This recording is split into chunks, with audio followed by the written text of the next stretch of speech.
June 19th, 1943. The morning sky over Western Europe was grey and cold, just like every other day that month. In the airbase near Norfolk, England, a group of young American airmen stood in formation, listening to their commanding officer explain the mission. Among them was Staff Sergeant Daniel McCree, a 23-year-old waist gunner aboard one of the most feared bombers in the world, the B-17 Flying Fortress. The mission was simple but deadly. A bombing run deep into Germany, aiming to hit a factory producing parts for German aircraft. These runs were never easy, but morale was high. The B-17s were heavily armed, with 13 to 16 50-caliber machine guns mounted all over the aircraft, nose, tail, waist and top turret. The Germans called them flying porcupines, and the Americans believed they could fly through hell and come back breathing. Inside the massive metal beast, Daniel loaded belts of bullets into his side gun and looked over at his crewmates. There were 10 men in his crew, each one trained to work together like clockwork. The pilot, Captain Rowe, was calm and confident. Co-pilot Hayes was checking gauges, while the bombardier, Thompson, quietly adjusted his sights. Once the engines roared to life, the airfield shook. One by one, the bombers took off, forming a tight formation in the sky. Dozens of fortresses glided across the clouds, their engines humming in harmony. Daniel always felt a rush at that moment, when they rose into the sky and became something more than men. Part of a machine, part of a mission, part of history. The Luftwaffe was waiting. German pilots in sleek, fast Messerschmitts had been warned. They called these bomber formations steel clouds, dangerous to fly into, but worth it if they could break them apart. From the ground, civilians saw tiny black specks in the sky, moving like angry hornets. The German pilots had started to mock the B-17s. They carry all these guns, but can't even fight back properly, one pilot had said during a radio call a week earlier.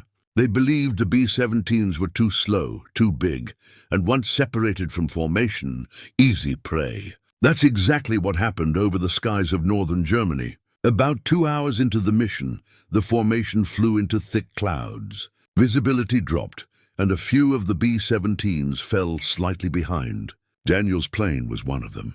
A tiny navigation error, a bit of engine strain, and suddenly they were no longer inside the protective bubble of dozens of other bombers.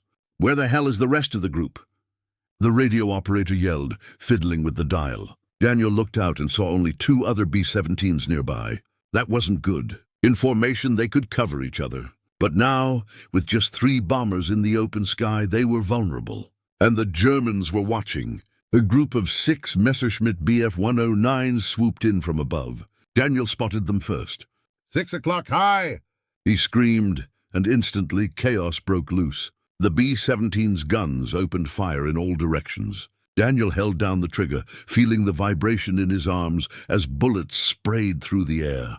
One of the German fighters burst into smoke and spiraled down, hit square in the wing. But the others kept coming, flying fast and low, aiming directly for the tail. The tail gunner didn't stand a chance. A short burst from a Messerschmitt ripped through the back of the plane, and within seconds, smoke began pouring in. "We're hit! We're hit!" the navigator cried out. Daniel didn't stop firing. Another German fighter passed so close to the window he could see the pilot's eyes, calm, sharp, unforgiving. He aimed and fired. A stream of bullets ripped through the enemy's fuselage, and the plane dropped suddenly, disappearing into the clouds below. But it wasn't enough. There were still too many. The B-17 shook violently. Another engine was on fire. The radio operator was slumped against the wall, blood on his chest. The pilot's voice came through the intercom, tight and grim. "We're not going to make it back to base. Prepare to jump." Daniel felt his stomach drop. He looked one last time at the gun, the smoke outside, the sky now full of death. Then he grabbed his parachute. As he jumped into the freezing air, tumbling through the sky, he realized something chilling. The Germans didn't laugh anymore. Not when they saw what the flying fortresses could do, but when they flew alone. They bled. Daniel's parachute burst open with a sharp jolt that yanked his shoulders back, almost tearing the harness clean off his chest. The roar of the air was deafening, and for a few seconds the world spun wildly below him. He could see pieces of the B-17 falling through the sky. Metal, fire, smoke, even a wing tumbling like a dead leaf. One of the other B-17s nearby had vanished, likely exploded mid-air. The third was diving fast, trying to escape the pack of Messerschmitts clawing at its tail. The ground was coming up fast. Fields, roads, and a thick patch of forest blurred together into a green and brown smear. Daniel didn't have time to pray. His heart beat so hard he could barely breathe. Just before landing, he spotted a small farmhouse in the distance, then crashed hard into the edge of a muddy field, rolling twice and slamming into a patch of wet grass. He lay still for a moment, dazed, listening to the distant rumble of engines above. His legs ached, his ribs felt cracked, but he was alive. Not everyone was. Daniel pulled off his chute and crawled toward the bushes. His uniform was soaked, his gun was gone, and smoke still curled through the sky where the flying fortress had fallen. He sat under a tree and waited. He didn't know for what, rescue, death, something in between. But he wasn't alone for long. Footsteps. He froze, body tight like a drawn wire. Through the bushes he saw a figure moving, young, maybe his age, wearing a long grey coat and a soldier's cap. A German. The boy had a rifle slung lazily over his shoulder and a cigarette hanging from his lips. He was walking slowly, scanning the wreckage nearby. Daniel had no weapon, no real plan. If the German saw him, it would be over. But just before the soldier stepped closer, another voice called out in German. More footsteps followed. 2 more soldiers joined the first one, pointing toward the burning wreckage in the woods. They didn't see Daniel. They walked off in the opposite direction. Daniel exhaled for the first time in what felt like forever. He waited until the sound of their boots disappeared. His hands shook as he crawled deeper into the woods, trying to move silently. His training had included escape plans, evasion strategies, but none of that mattered now. He was alone behind enemy lines, no food, no allies, and no clue how far from help he really was. After a few hours of walking, he found a small creek and drank like a wild animal, face buried in the cold stream. The sun was starting to dip, and the air grew colder. His bomber jacket was torn, and he had nothing but wet clothes and a pack of smokes he didn't even want. He walked until nightfall. In the distance he spotted light, faint flickering, maybe a lantern. He crept closer, crouched low.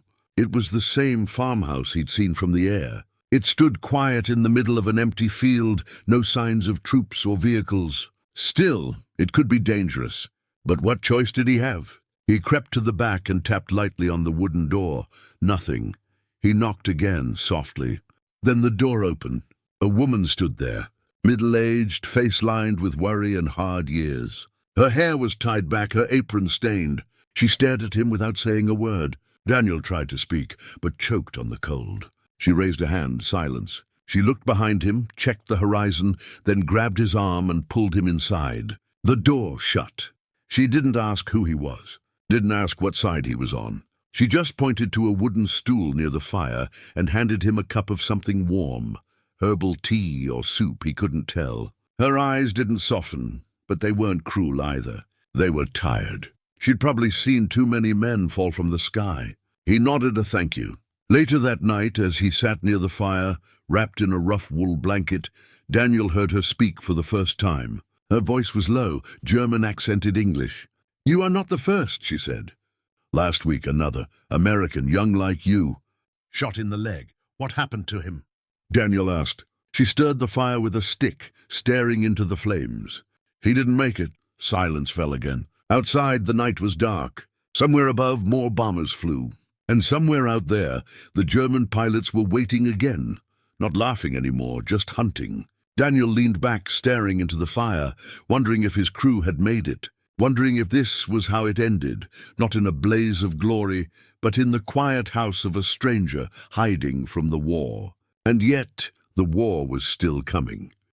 The floor creaked as Daniel shifted his weight, the blanket sliding slightly off his shoulders. The woman, whose name he still didn't know, moved like a ghost in the dim light, pouring hot water into a chipped ceramic basin. She placed it near his feet without a word, nodded and went back to her stove. Everything about her was quiet, calculated, like someone used to surviving without making noise. Daniel dipped his aching hands into the water. The heat stung at first, then turned soothing. It reminded him of his mother, how she'd draw him hot baths after snowy winters back in Illinois. But here, the comfort was strange, unearned, fragile. He was an American airman in enemy territory, sitting in the kitchen of a German woman who hadn't turned him in yet. "Why are you helping me?" he finally asked. She didn't look up from stirring a pot of something thick and greyish. "Because war kills enough. I don't need to help it," that was all she said. But it was enough. Daniel stayed the night in a small storage room, tucked between potato sacks and a broken spinning wheel. The smell of damp earth and dust filled the air, but it was dry and warm. He slept in short bursts, waking at every sound, the cry of an owl, the wind scratching the shutters, distant truck engines on gravel roads. By morning he had a plan, or at least the start of one. He needed to move west, back toward friendly lines or resistance pockets. They'd been briefed on underground routes, safe houses marked by small signals, chalk marks, turned flower pots, certain colors of laundry hung on the line. But that all seemed like fantasy now, the stuff of war novels and patriotic training reels. Still, it was better than sitting and waiting to die or be discovered. The woman handed him a worn satchel that morning. Inside was a heel of bread, a boiled egg, and a map. It was old and faded, but it showed rivers and roads he could follow. She pointed west, then placed a finger over her lips. No more words. Daniel didn't try to thank her again. There was no point. Whatever she had done for him, it came from something deeper than kindness, maybe regret, maybe grief. He just nodded, pulled his coat tighter, and slipped out the back door. The countryside was cold and damp, blanketed in fog. He kept to the woods, ducking low when he heard trucks or saw patrols. German soldiers were everywhere now, especially after the bombing raid. They wanted revenge, and they were sweeping villages looking for survivors like him. At one point, Daniel saw smoke in the distance, black, thick, angry. He crept closer and saw the burning remains of a B-17 in a field, its wings torn apart, tail snapped like a broken spine. No one was left, just pieces of uniforms, boots, and the mangled husk of a man half-trapped under a wing. He didn't stop long. By the second day, hunger clawed at his stomach. He ate the egg first, then the bread, chewing slowly to make it last. He drank from streams and avoided farmhouses unless they were clearly abandoned. Every sound was a threat. Every hour felt like borrowed time. On the third day he found the church. It was old, stone-walled with ivy creeping up its bell tower. The front doors hung open slightly, and inside he found silence. Wooden pews, cracked stained glass, and a cold draught that cut through his coat. But what caught his eye was the man sitting near the altar. At first, Daniel thought he was a priest, but as he stepped closer, he saw the man wore no collar. Instead, he had a rifle slung across his lap and a red band on his arm, something Daniel recognized from their briefings. The resistance. The man looked up, eyes sharp but not unkind. He didn't reach for the rifle. He simply nodded once and said, in decent English, "You're late." Daniel nearly laughed out loud. It was absurd. It was insane, but it was hope. "I got lost," he said, voice cracking from cold and exhaustion. The man gestured to the bench. "Sit. You're not the only one who fell." Daniel lowered himself, every muscle in his body screaming. He looked around. There were more, 3 others. 2 Americans, 1 wounded, and a Polish pilot with bloodstains on his trousers. "We're waiting for transport," the resistance fighter said. "If they don't shoot it down first." Daniel didn't care. He was still alive. And somehow, against everything, he had found people who were still fighting. Outside, the church bells swayed in the wind. Above them, the skies were quiet for now. And deep inside, Daniel knew one thing for sure. The Germans had stopped laughing. The church grew colder as night settled over the ruined countryside. The cracked, stained glass cast fractured colors on the stone floor, a strange beauty in the middle of war.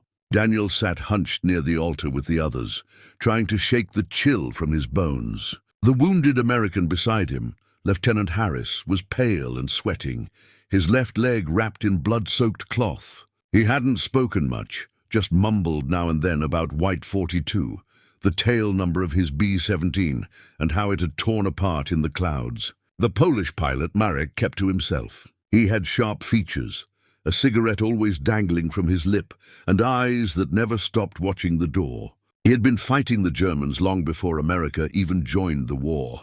Daniel respected that. He didn't ask questions.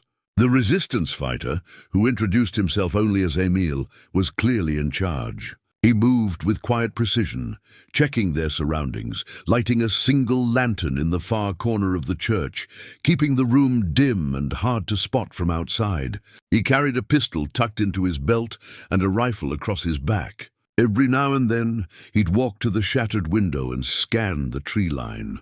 "They're getting closer," Emil muttered at one point. "We've heard they're patrolling with dogs now." Daniel felt a knot in his stomach tighten. Dogs meant no hiding, no outrunning. Once they caught your scent, it was over. "What's the plan?" Daniel asked. Emil looked over.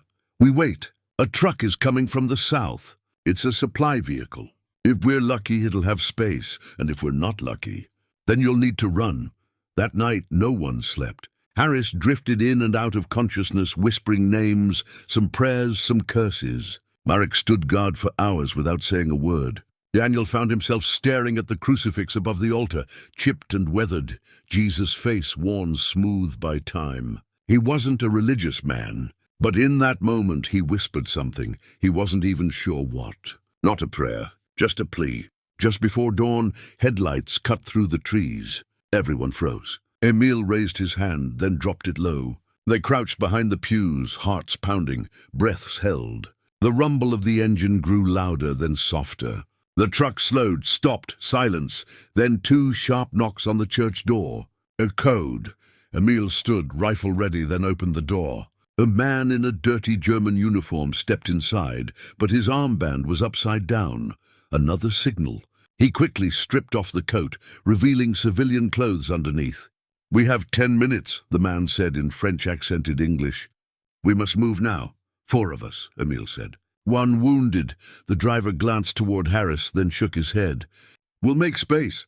They moved fast. Daniel helped lift Harris, who groaned and clutched Daniel's shoulder so hard it left bruises. They made their way through the back of the church, across a field and into the forest. The truck was hidden in a gully under a camouflaged tarp. It didn't look like much. Rusted, dented, barely holding together. But it was wheels. It was a chance. Inside the truck bed, they found crates of potatoes and tools. Daniel and Marek climbed in, laying Harris across a pile of burlap sacks. Emil sat in the front with the driver, his rifle across his lap. The truck started moving, bouncing over uneven ground. Every jolt made Harris groan. Daniel held his arm to keep him steady. Then came the sound they all feared, an engine behind them. Daniel peeked through the slats. A German motorcycle, sidecar attached, coming fast. 2 soldiers, one with a machine gun mounted in front. "We've got company," he hissed. Emil turned. "Hold on." The truck veered off the road, cutting through thick underbrush. Branches whipped against the sides. In the back, they held on to whatever they could. The motorcycle stayed on them close now. Then gunfire. Bullets slammed into the side of the truck. Wood splintered. One round tore through a crate near Marek's head. Daniel grabbed the pistol Emil had tossed him earlier. He leaned out, took aim, and fired 3 wild shots. He didn't hit anything, but it made the gunner duck. The truck hit a ditch and bounced so hard it nearly flipped. The motorcycle tried to follow, but clipped a rock and spun out, crashing into the trees. They didn't stop to check. The truck kept going. 10 minutes later, the road smoothed out. They crossed a shallow creek, then dipped under a stone bridge where another man waved them forward. The resistance safe zone. When the truck finally stopped, they all sat in silence. No one cheered. No one cried. Daniel looked at Emil. "Still think we're lucky?" Emil lit a cigarette with shaking hands. "No, but we're alive. That's enough for today." And for Daniel it was, because every minute past that bombing run, every second after falling from the sky, was a second he wasn't supposed to have. The safe zone was nothing more than an abandoned vineyard, hidden behind a crumbling stone wall, and thick rows of grapevines gone wild. Nature had taken it back, vines curling over old buildings and hiding the smell of smoke and blood. But for Daniel and the others it was heaven, quiet, hidden, and for the first time in days, free of the sound of enemy engines overhead. Inside a barn converted into a hideout, Emile introduced them to a few more resistance members, a girl no older than 20, armed with a pistol she handled like it was part of her hand, and an older man with a twisted leg who kept watch with binoculars from the loft. There were others too, refugees, a French radio operator, even a British pilot whose accent was so thick Daniel could barely understand him. They didn't ask questions. Everyone in that place had seen too much, lost too much. All that mattered was whether you were fighting, hiding, or dying. Nothing in between. Daniel helped lift Harris into a cot made of hay and blankets. The medic, a former vet, judging by the tools, cleaned the wound, muttering curses in French. Harris groaned, still half-conscious. "He's tough," Daniel said quietly. The medic gave a short nod. "He'll keep the leg, maybe, if infection doesn't win first." Daniel sat back against a wooden beam, exhaustion crawling through his bones like cold water. He hadn't properly eaten in 2 days. His body ached in places he didn't even know could hurt. But he was still alive, and that fact alone didn't make sense. Emile handed him a tin cup filled with something hot and bitter. "Drink it," he said. "Tastes like dirt. Keeps you awake." Daniel took a sip. It did taste like dirt, but it burned down his throat and snapped his mind back into focus. "You ever think you're gonna die out here?" Daniel asked, voice low. Emile didn't answer for a long moment. Then he pulled something from his jacket, a small photograph. A woman and a little boy, both smiling. The photo was faded, edges worn. "I did die," he said, staring at it. "When they burned my home, when they shot my brother. Everything since then is just—" He paused. "Borrowed time." Daniel didn't know what to say. What could you say to that? In truth, he understood it better than he wanted to. Something inside him had broken too, when he saw his bomber go down in flames, when he heard his crewmates screaming through static before the radios went dead. "Why do you keep fighting?" Daniel finally asked. Emile looked him dead in the eyes. "Because I'd rather die standing than live crawling." That night the radio crackled with news, a coded message from London. Allied forces were pushing harder in Italy. There were rumors of an invasion being planned. France might be next. The resistance was being asked to prepare for something big, but preparation meant more danger, more patrols, more checkpoints. Daniel was given a choice. He could stay and wait, hidden in the vineyard, until the Allies pushed far enough to liberate the region. Or he could help the resistance, move supplies, deliver messages, sabotage rail lines. He didn't hesitate. "I didn't fall out of the sky just to hide under a damn haystack," he said. "I'll fight." Marek nodded beside him. The Polish pilot, who had barely spoken a word in days, finally cracked a thin smile. "Good," he said. "You shoot better than you land." Daniel chuckled. The laughter felt strange in his chest, like something rusty being forced to work again, but it was real. The next morning they went on their first job, a railway just east of the village, used for transporting ammunition and fuel to the front lines, had to be disrupted. A simple job, according to Emile. Place explosives on the tracks at a specific point, blow them just before the next shipment. Simple, until you were crouching in mud under barbed wire, with guards 20 feet away and dogs barking in the dark. Daniel's hand shook as he clipped wires together, his fingers numb and clumsy. Marek watched the road with a stolen German rifle, while Emil timed the train based on information from a farmer nearby. Then the sound came. A deep rumble, growing louder. Emil whispered, "Now." Daniel pressed the trigger. The explosion lit the night. Flames leapt into the sky. Metal screamed as train cars twisted and derailed. The fireball could be seen for miles. The guards shouted. Sirens wailed. They ran. Boots pounded through wet fields. Gunfire cracked behind them. A bullet grazed Daniel's arm, but he didn't stop. He just ran harder. Back at the vineyard, breathless and bleeding, they collapsed into the barn. "Simple job, huh?" Daniel gasped. Emile smiled for the first time. Welcome to the resistance. And for the first time since the sky betrayed him, Daniel felt something stir deep in his chest. Purpose. The vineyard didn't sleep after the railway explosion. All night, the air buzzed with nervous energy. Resistance members came and went, whispering in corners, checking maps, loading crates of stolen ammunition into hidden wagons. Every noise outside made hands go to weapons. Daniel lay on a pile of blankets in the barn, unable to rest, his arm bandaged where the bullet had grazed him. The pain was nothing compared to the adrenaline still surging through his veins. He kept seeing the fireball again and again, the train exploding, the guards shouting in panic, the smoke painting the night sky. It was the first time he'd seen real damage on the ground. Not from 20,000 feet above, not through a bomb site, but up close, personal. By morning, the Germans had sealed off the nearby villages, roadblocks, patrols, even field interrogations. They were looking for saboteurs. Daniel and the others had to lay low, stay completely hidden. The vineyard became a tomb, silent, tense, coiled like a snake waiting to strike. But the resistance had no plans to stop. 2 days later, Emile called Daniel, Marek, and the girl, her name was Anna, though she rarely spoke it, into a small shed near the grape press. He unrolled a crude map on the table and pointed at a cluster of lines near a forest. "We've got intel on a German convoy passing through this road tomorrow," he said. "Tanks, fuel trucks, troop carriers. If we hit it hard, we slow their push toward the coast." "Ambush?" Daniel asked. Emile nodded. "With fire, we'll use the trees." Anna pointed to a ridgeline on the map. "We block the road here, use fallen timber to force them to stop, then hit them from above. Molotovs, grenades, fast and brutal." Daniel felt a chill that wasn't from the cold. "What about civilians?"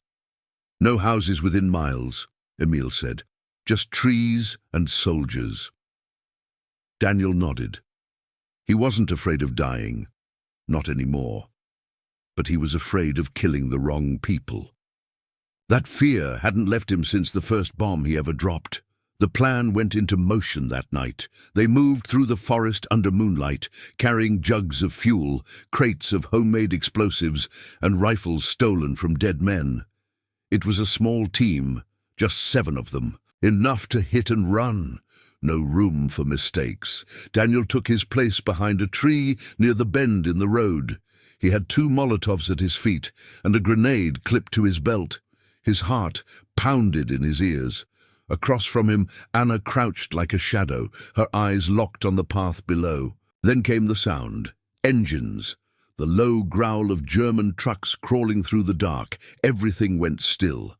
Anna gave the signal. A crash echoed through the forest as a dead tree, cut earlier, was pulled across the road by a hidden wire. The convoy screeched to a halt. Shouts erupted. Soldiers jumped from the trucks. That's when the fire came. Anna lit her bottle and hurled it down. Flames burst across the road. Daniel followed, throwing both of his Molotovs in quick succession. Screams filled the night as fire caught fuel, and one of the tankers exploded in a roaring blast. German soldiers scrambled for cover, shooting blindly into the trees. Daniel pulled the pin from his grenade, tossed it near a machine gun crew trying to set up behind a truck. It exploded with a flash that lit up the woods. "Fall back!" Emile shouted from somewhere behind. They didn't wait, just turned and ran. Daniel tripped once, hit the dirt hard, scrambled up again. Bullets snapped past his ears, but none hit. When they finally reached the rendezvous point, a dry stream bed hidden beneath a fallen bridge, they stopped to catch their breath. Smoke drifted through the trees behind them. The forest glowed faintly orange. The convoy was destroyed, but so was the silence. Emil checked the group. Everyone had made it, even Anna, though her sleeve was singed and her hand was bleeding. "We're ghosts now," Emil said. "They won't stop hunting us." "They already are," Marek added, holding up a folded leaflet. It had a photo, grainy black and white, of Daniel's face. "They've started putting prices on our heads." Daniel stared at the picture. It was from the base, before the mission, before the fall, before the war became personal. He didn't speak, just folded the paper and tucked it into his coat pocket. He wasn't just a downed airman anymore. He was the enemy the Germans couldn't catch. The next morning brought heavy fog that rolled in over the vineyard like smoke from yesterday's fire. The vines stood quiet, still blackened in places from a passing German patrol that had searched nearby, kicking in doors and firing warning shots into the air. Luckily, they hadn't searched the old well in the rear courtyard, where Daniel and Anna had spent nearly 2 hours buried in the darkness, barely breathing, hands gripping pistols, hearts hammering like war drums. Now inside the barn, the group sat in a tense circle around a dim oil lamp. The silence was thicker than the fog outside. Emil laid out another map, but this time his tone was different, darker. "The Gestapos arrived in the village. Not just regular soldiers. This is worse." Daniel frowned. "You mean SS?" Emil nodded. "They've taken control of the garrison." "That means interrogations. That means anyone who helped us last week is at risk." Daniel didn't need to ask what he meant. He thought immediately of the farmhouse woman, the one who had pulled him inside without a word, fed him, sheltered him. "What are they doing to people?" Anna asked, her voice low. Emil didn't answer right away. Then he simply said, "Hanging them, publicly. 4 villagers yesterday. One of them was a teenage boy who passed bread to a wounded British pilot." Daniel clenched his fists. His knuckles turned white. "We can't save everyone," Marek muttered, reading their faces. "No," Emil agreed, "but maybe we can make them pay for every innocent they touch." He pointed to a new mark on the map. "There's a fuel depot near the edge of the forest. Supplies for the Eastern Armored Divisions. We hit that, we cripple their movement. They'll have to pull troops from the villages to respond." Daniel leaned in. "How well protected?" "Guard towers, floodlights, dogs, maybe 15 soldiers. But we've got one advantage. They don't expect an attack so soon after the convoy hit." Anna was already checking her gear. "Then we don't give them time to breathe." That night, they moved like shadows again, slipping through the trees with nothing but the cold air and the weight of their weapons to keep them company. The depot loomed ahead, tall fences, barrels stacked like dominoes, and the reek of gasoline strong even from a distance. Emil split them into pairs. Daniel was with Anna again. Marek circled wide with another French resistance fighter to create a distraction from the north. Emil and the rest would plant explosives on the fuel drums near the main warehouse. Daniel and Anna's job was to take out the guard tower, quietly. They waited in the dark, watching the spotlight swing back and forth like a slow pendulum. The guard leaned on the rail, smoking, rifle slung lazily over his shoulder. Anna whispered, "You climb. I shoot if he spots you." Daniel didn't hesitate. He moved silently, boots gripping the side ladder, every creak sounding like thunder in his ears. Halfway up, the guard shifted, but kept staring into the trees, unaware of the storm about to hit. Daniel reached the top and lunged fast. One hand clamped over the soldier's mouth, while the other drove his knife into his side. The man struggled, gurgled, then went limp. He lowered the body gently to the floor, heart hammering in his throat. Anna climbed up seconds later and took position with the rifle, watching the gate below. Then a low whistle, Emil's signal. They were ready. Moments later, a burst of gunfire erupted from the north. Marek's team. The guards panicked, some firing blindly into the dark, others shouting commands. Floodlights flicked to life, scanning the wrong side of the compound. That's when Emil struck. Explosions ripped through the depot. Fire roared into the sky as barrels ignited. One after another, metal drums launched into the air like bombs. The heat was instant, blistering. Screams echoed in all directions. Anna fired once, twice, taking down soldiers trying to rally near the trucks. Daniel watched chaos unfold beneath him. For a brief moment, it felt like victory. It felt like revenge. But then, shouting behind them, a patrol had circled back through the woods. Bullets sprayed the tower. Wood shattered. Daniel and Anna dropped, crawling to the far side as splinters flew overhead. "We need to move!" Anna shouted. They slid down the back ladder, landing hard. Smoke burned their lungs. All around, the depot blazed like hell itself. As they ran, Daniel glanced back one last time. He saw a German officer staggering through the flames, uniform burning, screaming into the night. Let them hear us, Daniel thought.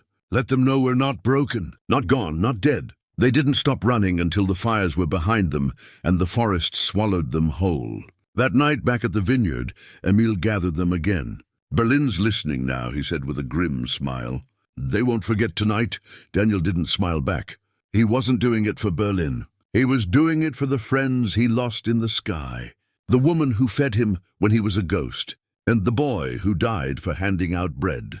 Smoke still lingered in the sky the next morning, a distant black line curling toward the clouds from where the depot had burned through the night. Daniel stood on the edge of the vineyard, staring at it, hands buried deep in the pockets of his bomber jacket. His body was tired, scraped, burned, and bruised, but his mind was on fire. They'd struck another blow, harder this time, and they knew the cost would be coming. Inside the barn, Emil was already packing up. The radio operator said German chatter was increasing. The SS believed the attacks were being led by trained Allied operatives, not just local resistance. Troop reinforcements were coming. Entire towns were being turned into traps. "They're not hunting rebels anymore," Emil said grimly. "They're hunting ghosts." Daniel sat next to Harris, who was awake for the first time in 2 days, pale but conscious. "Did we win yet?" Harris croaked, lips cracked. Daniel chuckled softly. "Just about." Harris grinned weakly. "Good. Then get me a damn steak and a ticket home." But Daniel knew there was no home for any of them just yet. That afternoon, they received word that the woman who had helped Daniel, who had pulled him from the edge of death, had been arrested. Her farmhouse had been burned. No trial, no questions, just an execution order. The news hit him like a gut punch. Emil put a hand on Daniel's shoulder. "I know what you're thinking, but we can't save her. They've already moved her to the garrison in the next town." Daniel looked him dead in the eyes. "Then we take the garrison." For a moment, Emil said nothing. Then he gave the slightest nod. That night, the plan took shape. Dangerous, desperate, and almost certainly fatal. The garrison was built in the shell of an old town hall, now surrounded by sandbags, searchlights, and heavily armed SS troops. Prisoners were kept in the basement. Executions were public. The goal wasn't just punishment, it was fear. Daniel, Emil, Anna, Marek, and 2 others would strike at dawn, just before the changing of the guard. It was the only window small enough for surprise, large enough for escape, if they made it out at all. Before leaving, Daniel pulled the folded black and white leaflet from his jacket, the one with his face on it. He looked older now than that photo, angrier, harder, but more alive. They moved through the fog like shadows, taking alleyways and sewer grates into the edge of the town. The streets were silent. Even the crows seemed to hold their breath. By the time they reached the square, the sun was just beginning to rise, spilling gold across the blood-stained cobblestones. The garrison loomed ahead, flags fluttering, guards posted at the door. Anna readied her rifle. Marek set a charge by the gate. Emil loaded his last magazine. Daniel only carried one thing, determination. At exactly 05:47 the charge blew. The explosion ripped through the gate, knocking one guard off his feet. Before anyone could react, the resistance stormed the courtyard. Bullets flew. Smoke rolled across the ground. Screams tore through the air. Daniel ran for the side entrance, ducking past crates, firing at shadows in the smoke. He could barely hear his own gunshots over the chaos. In the confusion, Emil kicked down the basement door and led Daniel inside. Cells lined the hall, filled with prisoners, eyes wide, hands gripping bars. "Where is she?" Daniel shouted. A man pointed. Third cell on the right.